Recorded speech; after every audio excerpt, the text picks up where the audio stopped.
Hai, assalamualaikum. Kembali lagi di sini di FS2 From Student for Student episode pertama. Dunia setelah SMP, pelajaran dari negeri jiran. Buat teman-teman yang belum tahu apa itu FS2, FS2 ini adalah sebuah program unggulan daripada OSIS SMP Italuswa Surabaya masa bakti 2020-2021. Di mana kita OSIS akan mengundang kakak-kakak kelas alumni SMP Italuswa yang memiliki pengalaman-pengalaman yang baik dan menceritakan kesuksesannya kepada kita semua adik-adik kelasnya agar kita ke depan dapat seperti kakak kelas tersebut. Atau juga kita akan mengundang teman-teman sebaya kita dari SMP-SMP se-Surabaya bahkan se-Indonesia untuk ikut mengisi dan memberikan motivasi menceritakan tentang kehidupannya kepada kita. Namun pada kesempatan kali ini kita akan mengundang salah satu alumni SMP Italuswa Surabaya, tepatnya angkatan ketiga, yaitu Mas Sidki Mukhtasar. Ada yang kenal? Mungkin yang dari alumni SMP Italuswa ada beberapa yang sudah kenal dengan Mas Sidki Mukhtasar, atau bahkan yang lain juga sudah ada yang kenal. Untuk biodata lengkap daripada Mas Sidki kita akan lihat setelah jeda pariwara berikut ini. Sebelum itu kami ucapkan terima kasih kepada seluruh pihak, ustadz dan ustadzah, teman-teman sekalian, pengurus OSIS, pengurus FS2, dan juga tim para sponsorship yang telah mengamanahkan sponsor pada kita. Kami ucapkan terima kasih kepada YDSF, Komite SMP Italuswa Surabaya, dan juga Sigma Daya Insani. Langsung saja ke jeda pariwara.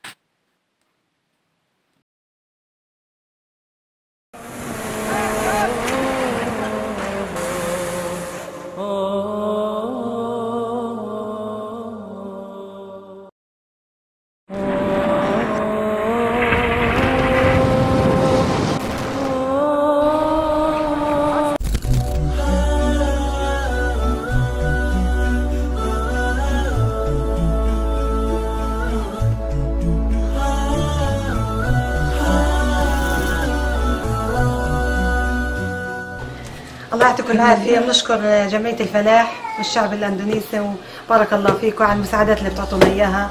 الله يجزيكم الله كل خير إن شاء الله.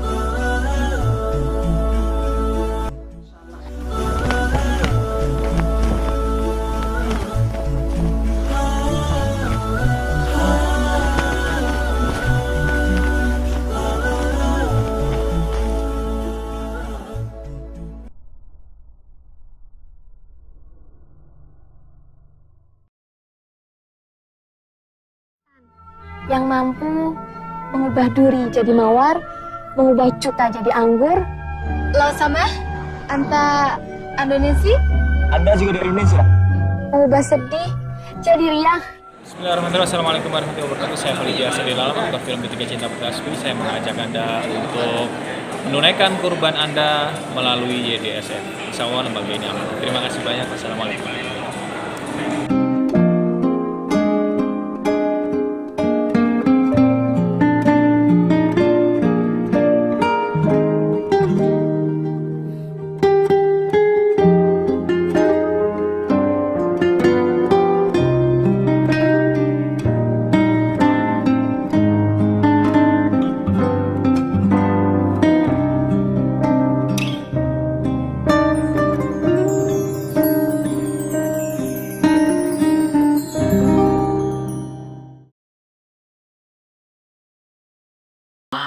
Menarik sekali bukan sponsor-sponsornya.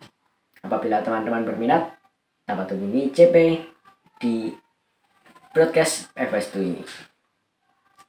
Selanjutnya, sembari menunggu Mas Sidki hadir di antara kita akan mengulik sedikit kurikulum vitae daripada Mas Sidki. Beberapa sudah saya sebutkan. Mas Sidki adalah alumnus SMP Italuswa Surabaya angkatan ketiga, tahun masuk 2011 dan keluar 2014.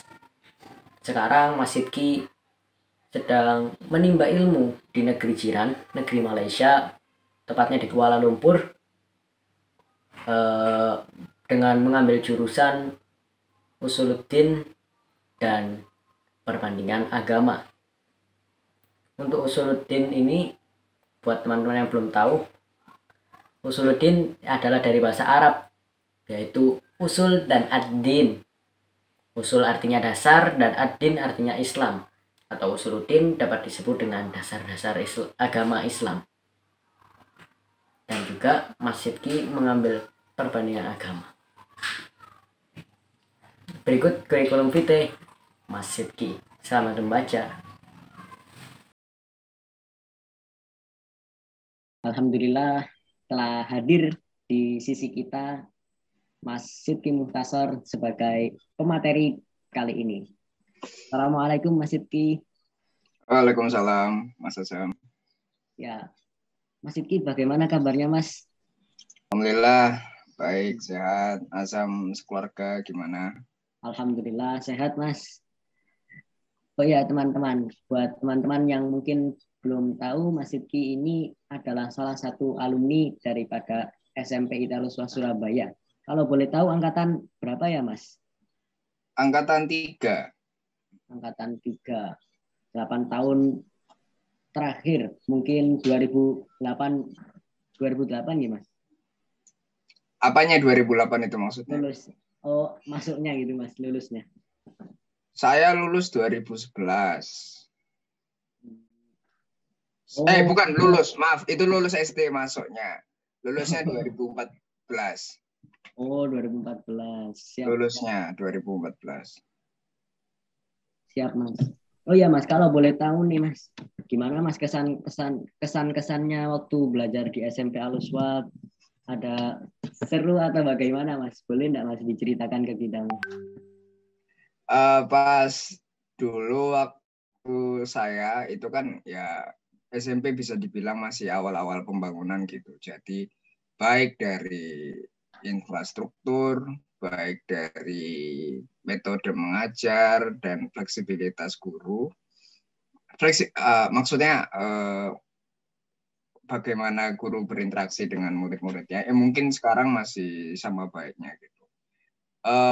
Jadi banyak tantangan-tantangan kita bersama yang kalau misalnya sekolah lain yang mungkin sudah lebih pakem atau lebih established itu ya sudah taking things for granted. Tapi kalau kita kadang banyak yang harus kita usahakan, misalnya ya fasilitas sekolah ada yang masih kurang ya kita yang bantu supply juga, maksudnya mandiri lah gitu. Jadi kita merasa juga turut memiliki sekolah itu, baik semua yang turut berkembang. Jadi it felt personal, terasa personal, bukan seperti hubungan transaksional, saya mau belajar, Anda memberi, saya menerima, terima kasih, enggak gitu. Tapi kita sama-sama membangun komunitas pendidikan belajar mengajar yang seperti keluarga kan, banyak juga yang ini kerap dirasakan dari berbagai testimoni teman-teman dan di forum-forum lain, bahwa yang membedakan Aluswa dengan yang lain adalah, terutama pada masa perkembangan, adalah guru-guru sangat dekat dengan muridnya, sehingga santai dalam artian itu nyaman, jadi cerita, terus bisa berbincang di luar permasalahan profesional dan lain sebagainya. Ya, pengalaman yang unik lah kiranya begitu. Siap Mas. Mantap sekali dari testimoni daripada Mas Sidki. Oh iya Mas, setelah di SMP menurut Mas Sidki ini untuk pelajarannya cukup sulit atau bagaimana Mas di SMP ini masih? Gimana penilaiannya itu, maksudnya saya saat dulu mengalami pada masa saya, atau saya melihat sebagai diri saya sekarang pada SMP sekarang?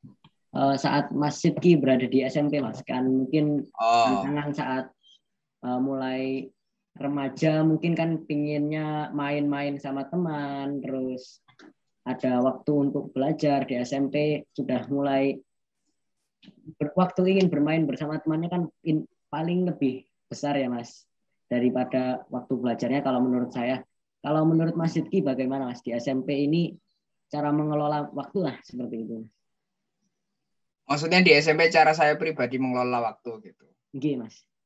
Ya saya rasa kalau itu kayaknya bukan contoh yang begitu baik untuk dibagi dengan teman-teman. Tapi intinya adalah mungkin kalau misalnya terhubung dengan bagaimana kalau dari yang diajukan Azam kan bagaimana mendialogkan keinginan untuk bermain atau bersantai dengan pada waktu yang sama kepentingan untuk belajar itu sendiri gitu. Kalau saya karena belajar in the sense sekolah itu adalah bentuk interaksi daripada seluruh isi kelas, berarti guru dan seluruh teman-temannya dan lain sebagainya, dan saya merasa itu sendiri adalah bagian yang entertaining gitu, bagian kehidupan yang ya seru untuk dijalani, terlepas apa kayak pelajaran pada satu spesifik waktu itu susah atau enggak, tapi bentuk interaksi itu ya nyaman-nyaman saja, kira-kira begitu. Jadi saya rasa bukan menjadi pribadi, kalau untuk masalah kayak leisure time dengan belajar tidak menjadi persoalan. Kira-kira begitu. Jadi ya nyantai-nyantai aja lah. Belajar ya 3 tahun. Maksudnya apa ya? Dunia itu kompleks. Nggak berarti kalau nggak SMP itu terus hidup itu hancur. Nggak ada masa depan gelandang itu nggak. Ya sudah lah. Maksudnya jalani aja kalau rezeki. Kalau misalnya baik ya alhamdulillah. Kalau nggak baik ya mungkin bukan rezekinya. Yang penting kita berusaha. Yang penting melakukan yang perlu dilakukan dengan senang. Hidup jangan inilah apa namanya getu banget. Bukan getu maksudnya serius dan berusaha. Tapi maksudnya terlalu memusingkan sesuatu yang bisa dilihat dengan jernih dan tenang. Siap Mas.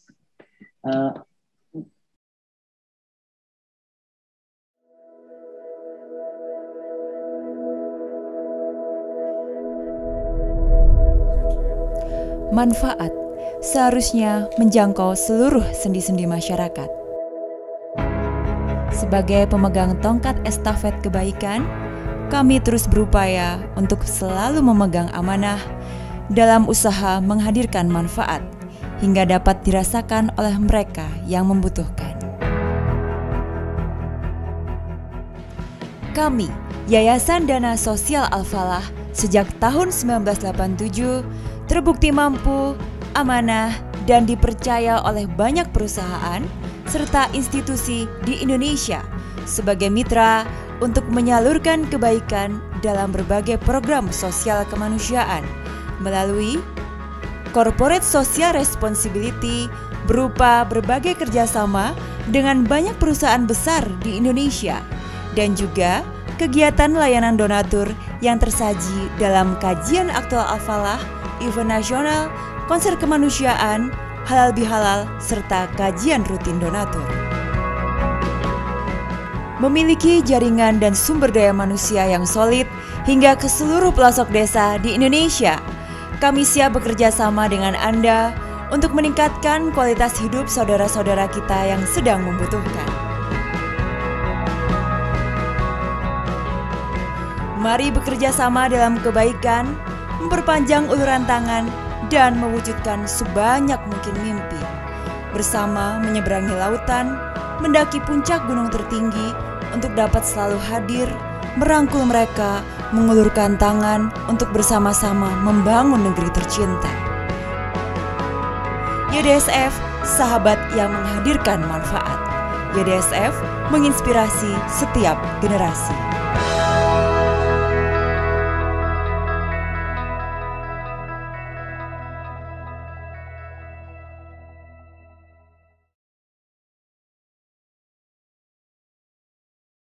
Mantap sekali dari testimoni daripada Mas Sidki. Lalu untuk saran Mas Sidki pada kita-kita di SMP ini bagaimana nih Mas? Menurut kacamata Mas Sidki yang sekarang sudah sebagai mahasiswa dan memiliki banyak pengalaman di bidang sekolah-sekolah seperti SMP dan juga SMA, apa ya Mas yang perlu kita siapkan atau saran-saran bagi kita siswa SMP ini? Coba mungkin boleh cerita bagaimana teman-teman SMP itu sekarang kayak ihwal-ihwalnya ngapain aja, lalu tantangannya apa saja gitu. Jadi dibawakan sesuatu yang memang perlu diberikan saran sehingga mungkin saya bisa kiranya. Jadi mungkin untuk kondisi kali ini di SMP kan mungkin lagi daring ya Mas, karena mungkin pandemi di Indonesia masih belum turun. Ya. Jadi kita masih dalam kondisi belajar mengajar yang mungkin hanya melewati laptop, HP, dan ya mungkin ini agak membuat kita lebih santai Mas. Banyak godaannya seperti diajak mabar teman, ngebatch misalnya anime, K-drama. Itu Azam atau temennya yang lain juga. Yang pribadi jangan di generalisir ya. Ini jujur Mas. Dan mungkin banyak seperti mungkin scroll IG dan lain sebagainya. Ini mungkin ada godaan besar Mas di SMP ini, dan mungkin juga tugas-tugasnya yang menurut teman-teman selama ini saya dengar ini banyak, dan juga bagaimana gitu Mas. Dan saya juga lihat di SMP ini teman-teman kalau misalnya Zoom seperti ini kurang semangat, open camp-nya juga kurang banyak seperti itu Mas. Apakah ada saran untuk meningkatkan semangat kami di SMP ini? Ya mungkin apa ya, kalau misalnya semangat, saya merasa memiliki nilai tujuan itu adalah salah satu dari mungkin berbagai faktor yang sangat penting untuk membuat kita terus bergerak. Gitu. Jadi kita melakukan sesuatu itu senantiasa karena kita ingin memenuhi suatu tujuan. Berarti kita harus punya tujuan kita pribadi dulu, apa yang sebenarnya benar-benar ingin kita capai dalam kehidupan ini. Apa yang ingin kita lakukan, kepada mana kita ingin menjadi. Gitu. Kita ingin menjadi apa, menjadi orang yang bagaimana, ingin mencapai apa, ingin membuat apa. Dan dengan memiliki pegangan tujuan yang kuat itu, kalau memang kuat, kita akan terdorong untuk mengikutinya. Kalau tidak terdorong, berarti mungkin itu tidak kuat. Antara tidak kuat berarti antara tujuannya perlu diubah, atau bagaimana kita melihat tujuannya itu perlu diubah. Jadi kadang itu ada perbedaan. Kita ada orang yang punya tujuan yang besar, yang dia sangat ingin mencapainya, tapi terdistraksi dengan permainan, dengan pergaulan dan lain sebagainya. Ada yang punya tujuan tapi nggak serius jalan, nggak benar-benar memiliki kecondongan dalam mengikutinya gitu. Walaupun dia terdistraksi atau enggak, katapun dia tidak terdistraksi, mungkin dia tetap dorongan untuk memenuhi tujuannya itu tidak kuat. Nah, ada dua kondisi ini, dan teman-teman perlu memahami kondisi teman-teman. Teman-teman benar-benar ingin melakukan apa, ingin membuat apa, ingin dikenang sebagai apa, ingin memberikan apa baik kepada diri sendiri, kepada orang lain, kepada keluarga terdekat gitu. Dan dengan memiliki nilai tujuan itu akan menentukan bagaimana kita akan bergerak. Walaupun katakan kita akan misalnya ada istirahat atau menyimpang sebentar, katakan nggak menyimpang per se, tapi maksudnya tidak begitu. Kita kan tidak setiap hari belajar hafalan segala macam. Ya ada ngobrol, ada ngopi. Kopi itu laku karena kopi teh itu laku karena memang kita perlu istirahat, perlu nyantai. Kalau dunia ini bekerja terus kan nggak ada orang jualan kopi dan nggak ada yang mau beli barang-barang leisure seperti itu gitu kan. Jadi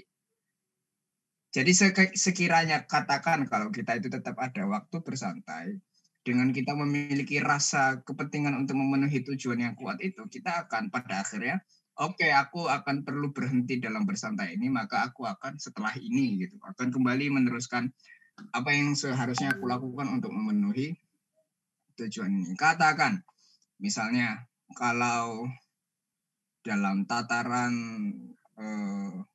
alam pikiran teman-teman SMP, misalnya pingin nyari SMA tertentu gitu. Aku pengen sekolah di SMA negeri favorit. Aku pengen sekolah di pesantren kompetitif, dan lain sebagainya.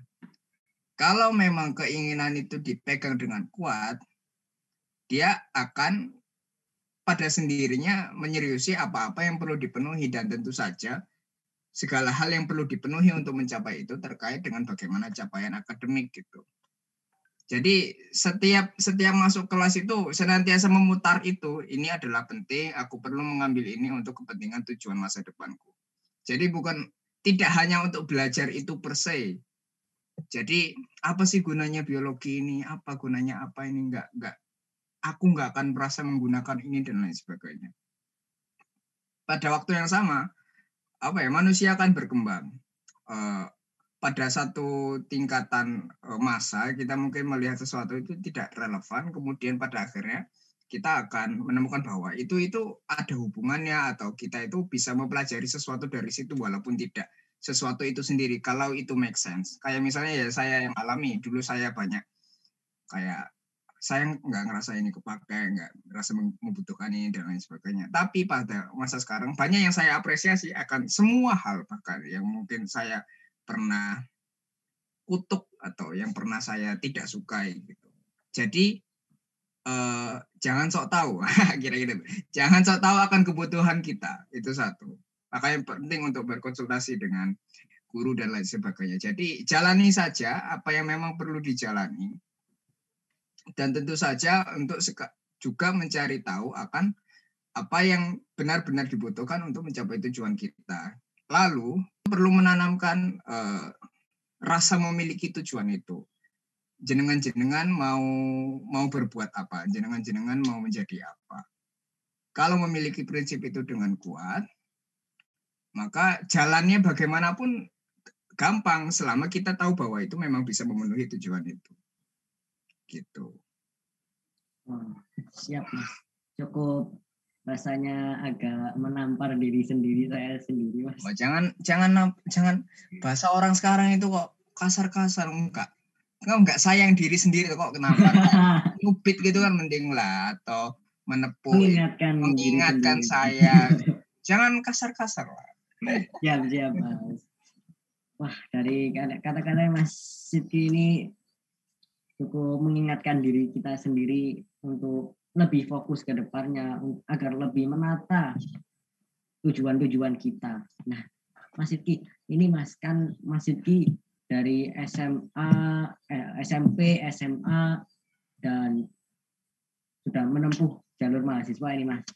Menurut Mas Sidki, untuk kita yang di SMP perlu enggak Mas pakai planning untuk menyiapkan dari sekarang nanti SMA mau kemana, terus nanti umur segini mau apa, terus waktu mau jadi mahasiswa kita perlu kemana? Menurut Mas Sidki ini worth it enggak Mas kalau kita pakai atau kita gunakan mulai sekarang?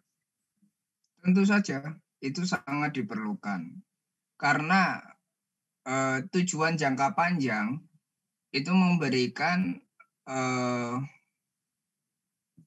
pijakan yang baik untuk kita dalam berbuat sesuatu. Kalau misalnya pijakan kita tidak cukup dalam, yang berarti kita tidak cukup jauh dalam merancang masa depan kita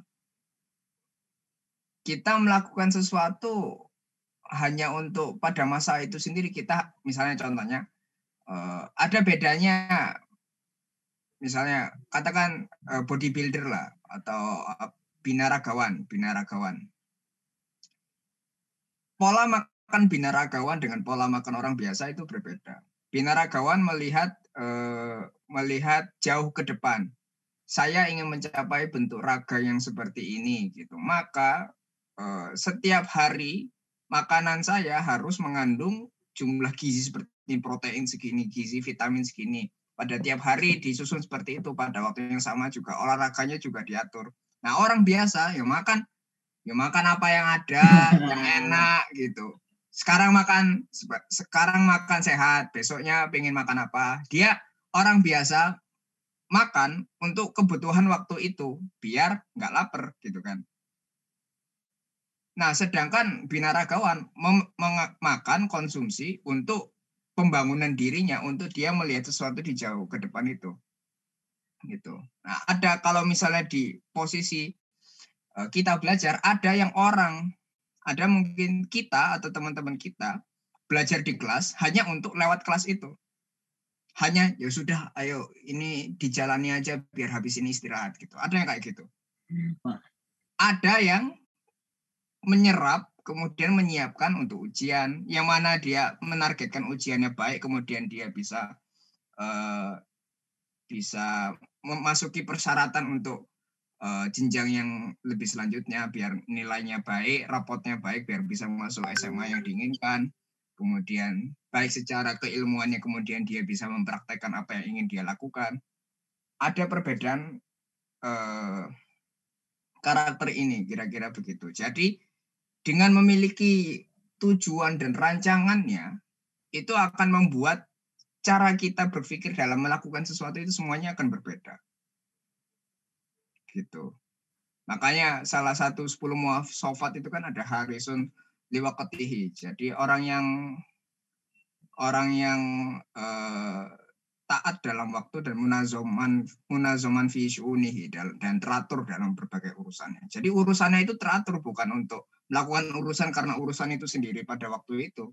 Jadi diatur urusannya di manajemen agar kemudian kita bisa mencapai agar urusan-urusan kecil ini yang kita lakukan tiap hari itu akan semuanya signifikan dalam membangun masa depan kita di depan. Jadi prinsip ini kiranya menurut saya perlu sangat dipegang. Jadi teman-teman perlu kiranya teman-teman ini, maksudnya jangan kadang kan teman-teman itu merasa kamu kok maksa-maksa aku gini sebagaimana. Buat teman-teman yang ingin merapikan urusannya untuk mencapai tujuan yang lebih terencana dan lain sebagainya. Buat yang ingin nggak perlu, kiranya begitu. Buat yang ingin, mungkin perlu menyusun kembali, duduk untuk 2 jam di kamar pada malam hari, untuk menyusun dia ingin melakukan apa, dia ingin menjadi apa, dan apa-apa yang perlu dipenuhi untuk melakukan itu. Kiranya begitu. Jadi sangat perlu itu dilakukan. Dan kalau perbincangan dulu kan pada saya masa waktu SMP, mesti mikirnya, kamu mau kemana habis ini? Saya mau ke SMA ini, saya mau ke ini. Habis itu kemana? Mau ke sini. Tapi habis itu nggak tahu dia itu mau ngapain dengan hidupnya. Tapi dia cuma tahu dia ingin sekolah di mana dan lain sebagainya. Dan pada satu sisi itu adalah memang sesuatu yang perlu diapresiasi, setidaknya memiliki gambaran tujuan dia mau kemana dalam kehidupan setelah ini. Tapi kita perlu mengetahui bahwa sekolah dan lain sebagainya itu adalah alat untuk memenuhi tujuan kita yang sebenar gitu. Jadi sekolah itu bukan tujuan itu sendiri gitu. Masa habis aku dapat SMA 5, aku bahagia dalam kehidupan. Kayak gitu. SMA 5 akan berharga dalam kehidupan kalau dia bisa mengantarkan dirinya menjadi orang yang stabil dalam kehidupan gitu kan. Nah, artinya ada tujuannya perlu dirangkai yang sejauh itu, misalnya mau jadi arsitek, katakan begitu. Ingin punya perusahaan, ingin menjadi cendekiawan, menjadi profesor. Nah, harus punya tujuan-tujuan yang besar itu, ingin menjadi bapak rumah tangga yang baik bahkan. Apa yang harus itu tujuan yang perlu disusun. Orang kadang nggak nyerisi itu, banyak bapak yang nggak memenuhi tugas rumah tangganya, jadi bermasalah keluarganya. Menjadi ibu rumah tangga yang baik dan lain sebagainya. Semuanya itu bentuk tujuan jangka panjang itu kiranya seperti itu. Yang mana kemudian tentunya itu semua untuk memenuhi keridhaan Allah. Makanya apa ayatnya? Inni ja'ilun fil ardi khalifah. Qalu ataj'alu fiha may yufsidu wa yufsidu. Terus apa? Kan sesungguhnya aku yang menjadikan di bumi khalifah. Tidakkah kamu takut bahwa menciptakan sesuatu yang punya potensi untuk bertikai dan menumpahkan darah? Sesungguhnya aku lebih mengetahui daripada apa yang kamu ketahui. Bahwa di situ adalah bentuk penanaman tujuan daripada manusia. Jadi kita manusia ini bukan manusia yang terbuang dari surga. Kita ini walaupun di surga dulu, kita memang sudah mau diciptakan di bumi. Diciptakan di bumi untuk menjadi khalifah, untuk menjadi pengerusi, untuk menjadi orang yang membuat membangun kebaikan, orang yang memberikan manfaat pada yang lainnya, melindungi, menjadi khalifah di muka bumi. Jadi kita ini sudah diciptakan untuk itu. Tujuan kita itu untuk itu. Gitu. Nah, artinya segala capaian-capaian masa depan kita kenanya disusun dengan prinsip itu. Gitu. Pada prinsip yang dasar di dalam Islam itu kita diminta apa? Pertama itu kan, habis itu, dan tidaklah kami ciptakan manusia dan jin hanya untuk beribadah. Nah, kiranya akan banyak ayat-ayat yang lain, tapi kiranya dua prinsip ini adalah penting. Yang satu adalah bahwa kita diciptakan untuk senantiasa mencari ridha Allah dengan beribadah. Kemudian untuk berbuat kebaikan dan menciptakan manfaat di muka bumi. Jadi memiliki dua prinsip tujuan ini yang kemudian kita artikan dengan cara kita. Apa menurut kita masing-masing bagaimana cara memberikan kebaikan dan manfaat di muka bumi? Mungkin ini kan kita setelah dari SMP menuju ke SMA. Di SMA ini menurut Mas Sidki itu apakah berbeda atau sama ya Mas dengan SMP ini Mas? Maksudnya gimana? Kehidupannya di SMA ini nanti bakal lebih sibuk atau bagaimana, atau ada sesuatu yang menarik di SMA gitu Mas, yang berbeda dengan di SMP?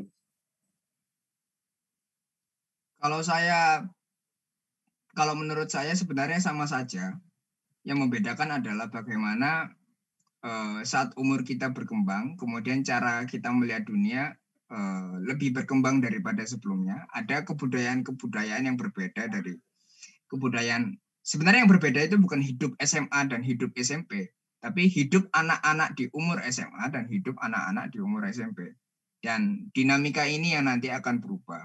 Adapun masalahnya kayak, mungkin kalau misalnya tetap habis ini mau lanjut sekolah SMA, yang sebagaimana umumnya sekolah pagi sampai sore atau pagi sampai siang atau pesantren dan lain sebagainya, ya practically kan menjalani semua kehidupannya dengan belajar secara apa ya? Karena ada perbedaan belajar di masa mahasiswa dengan masa sekolah secara keseluruhan dengan masa kuliah. Kalau kuliah kita dituntut, jadi setiap masuk kelas itu sudah harus membaca. Sedangkan kalau di sekolah itu kan kita dibacakan dan dijelaskan di dalam kelas. Iya kan? Jadi oke, hari ini kita akan bahas ini. Buka halaman ini, makanya ada buku wajib gitu kan. Nah, kalau di kuliah itu benar-benar ini kita ngasih listnya, ada buku-buku yang harus kamu baca. Kamu datang ke kelas, saat kita akan hari ini bahas ini, minggu depan bahas ini. Jadi kamu kalau ada pertanyaan, tanyakan di waktu-waktu itu. Nah, kalau di sekolah itu practically semuanya sama. Adapun yang berbeda adalah bagaimana kedewasaan kita kemudian membuat cara pergaulan kita yang berbeda. Mungkin kita bisa melihat sesuatu yang belum kita lihat sebelumnya, kemudian ingin melakukannya. Misalnya kalau di OSIS SMP mungkin kurang tahu ya, itu fokus agendanya pada ihwal-ihwal di sekolah saja. Mungkin di SMA nanti ingin bikin proyek yang lebih luas gitu, tidak hanya SMA ke orang luar, berhubungan dengan sekolah lain dan sebagainya gitu. Berkembang terus. Dan yang akan menentukan itu jadi bukan lingkungannya itu sendiri, tapi bagaimana diri kita. Sibuk enggaknya itu tergantung diri kita. Sekarang sibuk OSIS, besok nggak ikut apa-apa ya bisa juga gitu kan. Nah, jadi itu semua juga tergantung bagaimana kita menyusun tujuannya. Tujuan kita dari sekarang gitu. Kalau sudah tersusun, maka gambaran SMA akan tergambar nanti kiranya akan bagaimana, dan pada sudah di SMA nanti dengan tujuan yang memang kita sudah benar-benar ingin melakukannya, kita akan tahu apa yang ingin kita lakukan dan bagaimana kita menyusun waktu dan kehidupan apa yang kita inginkan. Jadi bukan SMA atau jenjang kehidupan setelah SMP itu yang menentukan, tapi bagaimana kita yang menentukan yang sesuai dengan jenjang kehidupan itu. Ini Mas, setelah dari SMA kan masuk ke kuliah. Kenapa Mas tidak ngambil universitas-universitas yang ada di Indonesia? Kenapa harus ke Malaysia, Mas? Seperti itu. Kalau saya sejujurnya bukan karena negaranya sama sekali. Jadi prinsip saya kan saya sempat di Unpad, habis itu nyari lagi. Itu benar-benar saya mencoba seluruh universitas agama yang fokus di pembahasan agama. Di mana saja di Indonesia saya udah nyiapin berkas ke UIN, udah nyiapin berkas ke Unida, terus ke luar negeri saya nyoba masukkan ke sini, kemudian ke Pakistan, ke Madinah, dan lain sebagainya. Saya coba semua. Karena saya rasa mau negaranya mana saja, tepatnya di mana saja, pada akhirnya akan tergantung pada diri kita. Soalnya pada akhirnya sekarang buku-buku banyak di internet, jadi di mana saja itu perpustakaan mungkin menjadi signifikan, tapi adapun kalau misalnya ada kekurangan kita masih bisa cari di tempat lain gitu. Jadi kira misalnya katakan di Indonesia ini kan kalau saya boleh bilang mungkin perpustakaannya tidak sekaya yang sekarang ada di kampus saya gitu. Tapi mungkin saya tidak akan kesusahan untuk mencari sumber-sumber literatur kalau saya di Indonesia dengan internet yang begitu luasnya. Tapi prinsip saya di mana saja bisa, selama tergantung pada saya ingin apa gitu, dan apakah saya benar-benar melakukan apa yang ingin saya lakukan gitu. Kalau misalnya Azam di Jerman misalnya, katakan dapatnya di Jerman, nggak tahu kedokteran itu bagusnya di mana. Kata Jerman taunya itu mesin ya, teknik ya, mana ya? Yombo Inggris lah, katakan di Inggrisnya perform, di Inggris bagus, tapi di Indonesia nggak semangat. Nah itu berarti masalahnya bukan masalah negaranya, masalah diri seseorang, yang maksudnya pada akhirnya motivasi sendiri yang akan menentukan bagaimana kita berperforma di mana saja. Jadi itu pijakan yang saya pegang. Jadi ya wes lah, masukin kemana saja. Yang mau terima saya ya Allah gitu. Ya sudah, ini alhamdulillah. Sama sekali nggak ada terpikir, walah kok Malaysia gitu. Ya sudah, dapatnya ini. Ya mungkin diaturnya begini dengan kemampuan saya dan pencapaian saya yang ada pada waktu itu, ya saya dapatnya di sini, ya itu berarti kan sudah ditetapkan sama Allah. Adapun mungkin kalau saya bisa merubah, maka itu adalah upaya-upaya di waktu-waktu SMP, SMA, dan lain sebagainya gitu. Dan hasil jadinya sudah barang mentahnya itu sudah pakem, tidak bisa diubah-ubah lagi. Ijazahnya kan udah nggak bisa ngubah nilai lagi. Ya sudahlah, itu ketentuan Allah, itu nerimanya dengan yang saya punya mau kemana gitu. Jadi nggak diambil pusing. Siap. Terus ini Mas Zeki, kan Mas Zeki di Malaysia ini berpisah dengan keluarga, Mas. Menurut Mas Zeki, karena semua manusia kan pasti akan merantau dan juga akan ada saatnya berpisah dengan keluarga, Mas. Apa ya Mas yang perlu kita siapkan untuk masa-masa seperti itu, Mas? Mungkin ada yang bisa dibocorin sedikit-sedikit spoiler gitu. Perbaiki hubungan dengan keluarga, perbaiki dan pererat. Kalau suka marah-marah sama orang tua, sama adik-adik, sama kakak, diperbaiki dari sekarang. Kalau sudah baik, maka dipererat. Lebih banyak agendakan waktu. Kadang mungkin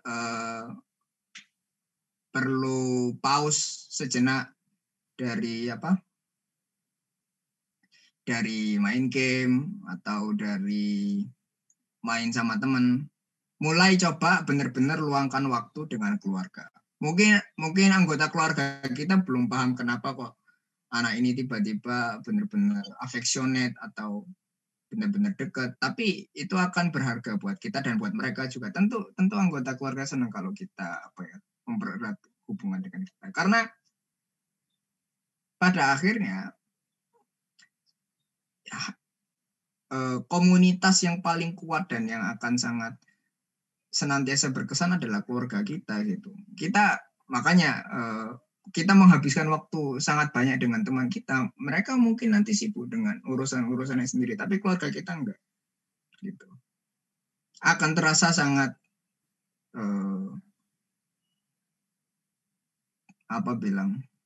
sangat berharganya keluarga kita, terutama saat kita tidak bersamanya. Tapi itu bukan berarti bahwa saat kita bersama keluarga kemudian nilai itu berkurang, enggak. Dan itu tergantung pada kita. Dan terutama ke pola hidup modern sekarang kan anak-anak cenderung untuk dijauhkan dari keluarganya. Pendidikan diberikan ke sekolah. Sekolah, ada yang pondok bahkan dari kecil, habis itu pergi. Nah itu kasihan ibunya kapan lihat anaknya gitu kan. Loh, ini beneran gitu. Dan kadang orang-orang taking things for granted, ya udah harusnya gitu. Padahal bisa enggak seperti itu gitu. Bagaimana kita benar-benar menghargai waktu kita dengan keluarga dan menyayanginya. Apalagi di masa pandemi ini, orang bisa pergi kapan saja. Pergi. Orang bisa pergi kapan saja. Jadi bukan hanya masalah rantau, tapi masalah pandemi ini gitu. Jadi kalau ada waktu yang benar-benar sangat penting untuk kita mulai memperbaiki hubungan dan mempererat kasih sayang kita dengan keluarga, maka itu adalah sekarang atau kemarin. Jadi mulai hindari konflik, cari jalan tengah, cari jalan yang disenangi oleh semua pihak. Misalnya kita dengan keluarga ada konflik, jangan berlama-lama dengan konflik itu. Gitu. Dan semuanya diperbaiki.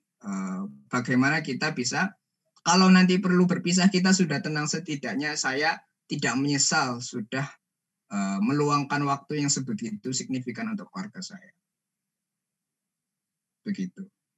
Masya Allah.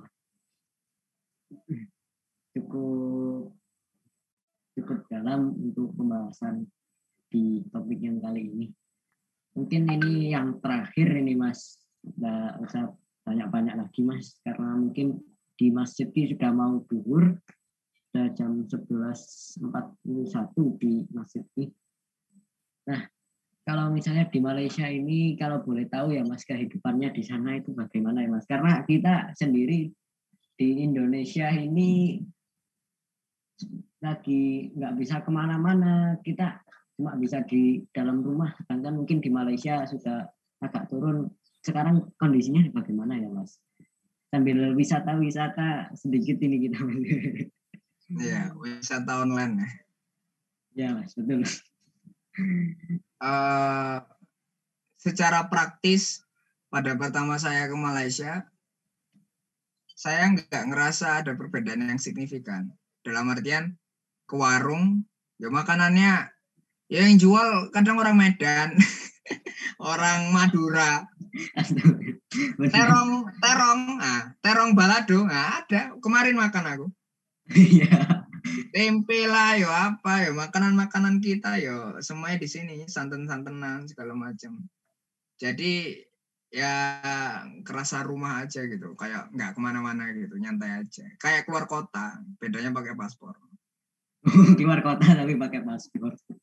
Iya, ya mungkin di Kuala Lumpur ya, spesifiknya Kuala Lumpur kan mungkin kalau dibanding Surabaya infrastruktur lah lebih baik, kereta dan